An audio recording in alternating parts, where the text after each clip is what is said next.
వారం ఎవరు హౌస్ నుండి ఎలిమినేట్ అవుతారు అని ఆడియన్స్ ఆసక్తిగా ఎదురుచూశారు. అయితే ఎలిమినేషన్ ఏమో కానీ ఈ వారం ఆడియన్స్కి అదిరిపోయే ట్రీట్ ఇచ్చింది. పాత వాళ్ళను మరోసారి హౌస్లోకి తీసుకొని వచ్చి ఫుల్ స్టఫ్ ఇచ్చారు. హౌస్లోకి వచ్చిన సోనియా ఆకుల నిఖిల్కు ట్విస్టుల మీద ట్విస్టులు ఇచ్చింది. గెలుపు ముంగిట నిఖిల్కి కోలుకోలేని దెబ్బంటే ఇదే.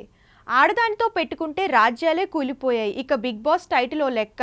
అటు నిఖిల్ని ప్రేమించి మోసపోయిన ప్రియురాలు కావ్యశ్రీ ఒకవైపు, ఇటు బిగ్ బాస్ హౌస్లో నిఖిల్తో క్లోజ్గా ఉండి దారుణంగా ట్రోల్ అయిన సోనియా ఆకుల మరోవైపు అతనికి వరుసగా షాకులు ఇచ్చారు. మొన్న హౌస్లో నిఖిల్ కావ్య గురించి సంచలన విషయాలను బయట పెట్టాడు.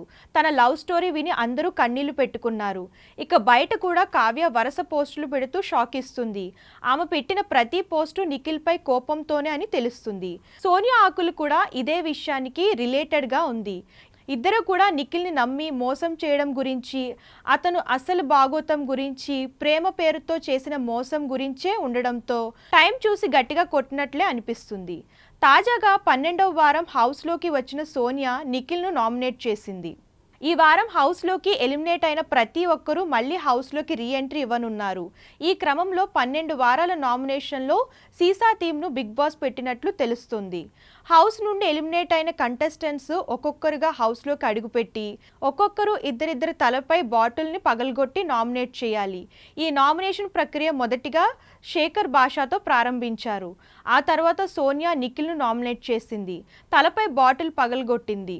అంతేకాకుండా కౌంటర్ ఇచ్చింది. మధ్యలో యష్మి కలుగు చేసుకోవడంతో ఈ గొడవ రచ్చగా మారింది. మొత్తానికి ఈ వారం హౌస్లో రచ్చ మామూలుగా ఉండదు అని తెలుస్తుంది. ఇక బిగ్ బాస్లో 4 వారాలే ఉండడంతో విన్నర్ ఎవరా అనేది ఆసక్తిగా మారింది.